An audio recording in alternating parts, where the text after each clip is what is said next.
I'm Josh Gordon. I'm the managing director of Chintai. Chintai is a blockchain as a service platform that focuses on the tokenization of real-world assets.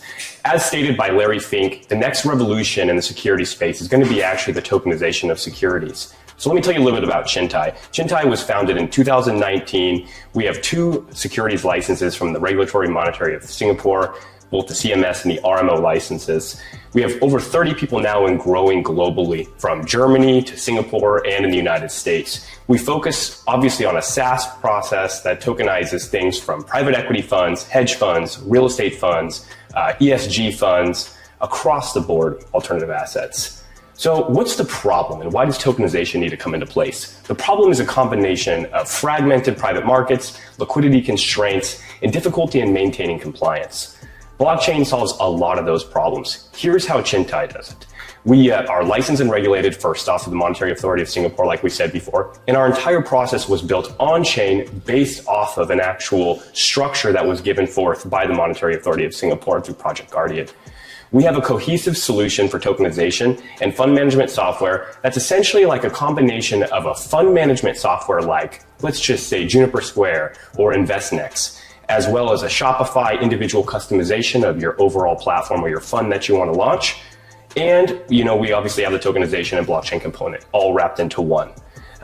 We, as well as our kind of how our SaaS and white labeling solution works, is we customize the user interface and fund management to conduct the offering under the licenses and the regulatory framework that's required for you. So obviously, if you're launching in the United States, we understand the regulatory constraints and we understand the regulatory pathway for you to be successful there. If you're launching anywhere in Asia, we understand how to do that through the APAC region, as well as if you're doing it down in the Middle East or in Europe, we understand how to make sure that you're successful in launching your fund. So for obviously fully customizable product suite, we do everything from issuance, custody, distribution, secondary markets is all handled on the Chintai platform. Some of our verticals that we're seeing success with right now, as stated before, is going to be energy, sustainability, real estate, funds, and then marketplaces for startup like the DNA Deal Desk. The tokenization of illiquid and untapped markets is over a $16 trillion marketplace opportunity right now. We see ourselves being one of the leaders, if not the leader in the tokenization space currently. A couple of our success cases that we have so far is Kin Capital, which is a real estate debt fund that's going to be launching a $100 million fund through real estate debt. They're one of the first projects that we're actually doing and going live with. We have Barrett Augustine, which is a cross-borders investment bank that's going to be utilizing our platform to raise specifically for AI companies in the Web2 and traditional finance space. We have GreenEMX, which has already been extremely successful in the ESG space with tokenizing carbon credits and understanding one of the key difficulties in carbon credits is being able to track them back to their origin to make sure that there's no greenwashing. We have many partners that we've been able to be very successful with. Another one is DNA, which we're launching essentially a Web3 deal desk where you can be able to get access to private markets that typically are limited to very few with large investment tickets required in order for you to be able to enter. A little bit about the management team. Obviously, David Packham is the CEO. He has a 20-plus year career in finance at institutions like Goldman Sachs, Credit Suisse, etc. Our CTO, Philip Hamnett, he was at the Stern Hadron Collider and is a physicist. Ryan Betham is a COO who's been in fintech for the last 8 years, focuses primarily on clinical psychology before that. And then myself, obviously, have over a 10-year career in traditional finance. Last thing, but not the least thing, is also our checks token, which really ultimately is like the infrastructure for how this all works. Our checks token is fully distributed. We have a $600 million roughly market cap currently. Our tokenomics were incentivized to be put in place to be deflationary by nature. It naturally burns when transactions happen on the platform, and people are required to use it to essentially be like the gas for the network, like Ethereum, like ETH is for the Ethereum network.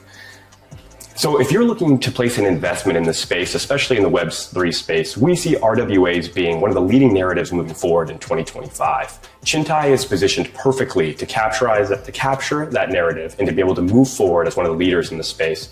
Ultimately, what we see is us issuing between $5 to $10 billion over the next 12 months. We're obviously seeking investment to continue to grow our ecosystem partners and ourselves as we continue to advance forward, advance in licensing, as well as if you are just directly a fund manager that wants to look at potentially issuing a fund on our platform, we'd love to talk to you more.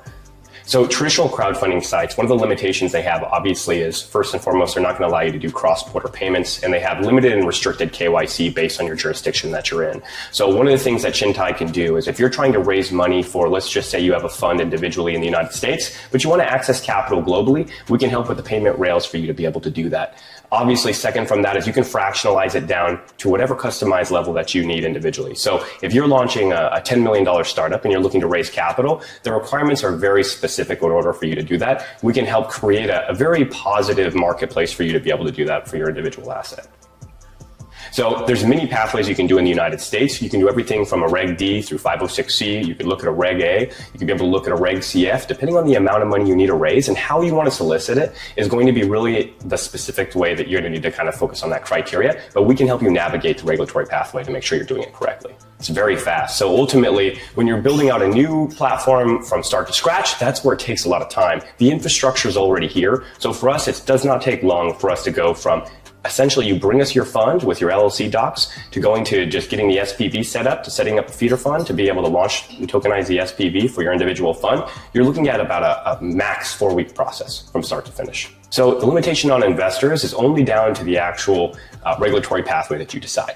So there's very limited restrictions when you're going on something like a Reg A. You're obviously going to be dealing with accredited investors primarily. Reg D as well, you're going to be dealing with accredited investors. But a Reg D 506C, there's no limitation on investors. It's just limitations on how you specifically solicit. And then Reg CF, there is limitations on investment as a total number as well as investors. But you want to definitely check with your regulatory counsel before you move forward on that. In the meantime, I would still have your traditional fund management software that you're currently using, whether it's InvestNext or Juniper Square, one of those. Still do your standard reporting. We're going to be integrating that down, I would say, by second quarter of 2025. We're going to handle everything from tax reporting to full CRM management all on platform for you as well. Also, the other thing is, let's just say you want to get access to broader liquidity. When you tokenize an asset, especially an asset that's EVM compatible, as the compliance framework comes into place ultimately for the underlying asset, you're going to be able to go broadly when you're looking to raise into Ethereum ecosystem, Space ecosystem, Solana ecosystem. All of those is going to be able to be an opportunity where you could be able to raise capital in.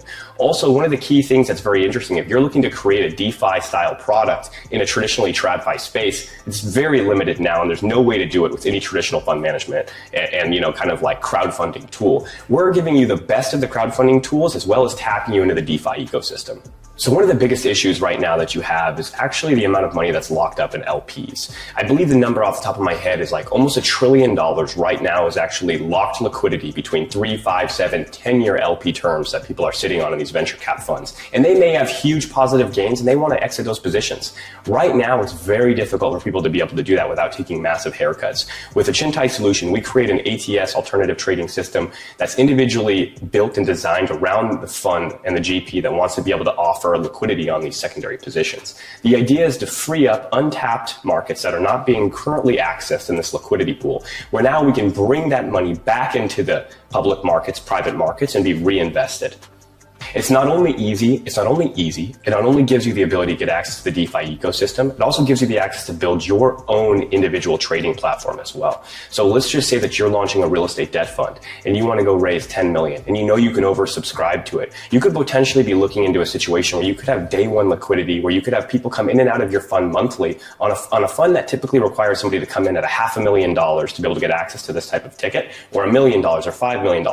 You can essentially syndicate your fund, tokenize it, be able to create day one exit liquidity for people, which naturally they don't want to exit. They want to be able to take advantage of the yield. But what we want to do is give them options. People love options. The idea is we're not reinventing the wheel. We're taking the current financial structure of fund management, and then we're just giving it a whole bunch of new bells and whistles so that you guys can be more effective in raising capital. So one unique thing about Chintai is our modularity of our KYC process and the one-time KYC to onboard into the platform to get access to a plethora of funds. So let's just say you're issuing multiple funds under multiple LLCs. That's a one-time KYC process in order for people to be able to get access to those investment opportunities. They also, under your permission and your guidance, can get offerings and be able to utilize their KYC to more offerings that exist within the Chintai ecosystem. And you guys can get a fee for it as the fund manager and share in revenue in that as well. So it depends on how you'd like to be structured. Ultimately, you could look at having your own customized white label platform, kind of like the DNA Deal Desk, which is built directly into their platform.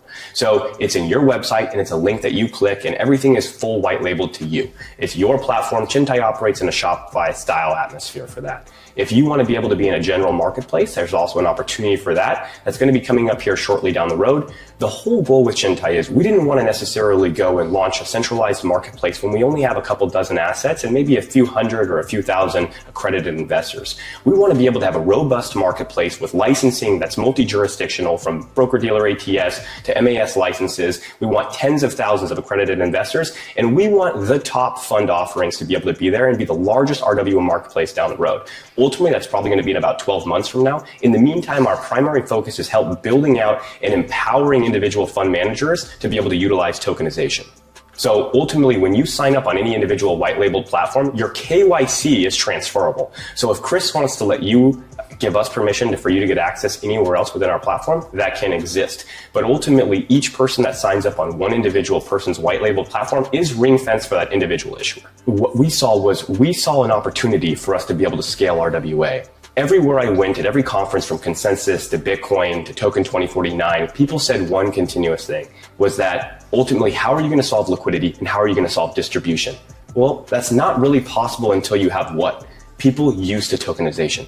People have to be familiar with how it works. And so the best way to onboard tens of thousands of users in the next year is to sign funds that already have distribution in place. So primarily, most of the people that we're working with on all of our preliminary funds, let's say we're launching between 20 to 50 funds over the next even quarter, right? Those people have their own distribution networks. They have their own accredited investor database in their CRMs that they're loading into our process, into our KYC process and onboarding. So let's just say I take 10 separate fund managers that all each have 1,000 people that they're familiar working with in their LP ecosystem. They're all adding them to our individual database, and that's how we can scale this process up from there. So it's really like we're Trojan horsing the RWA industry. Instead of trying to go after being the RWA marketplace first, we're going after the individual fund manager directly, getting on all their individual ecosystems, and then broadly growing ours and incentivizing the whole community as a whole to stay together.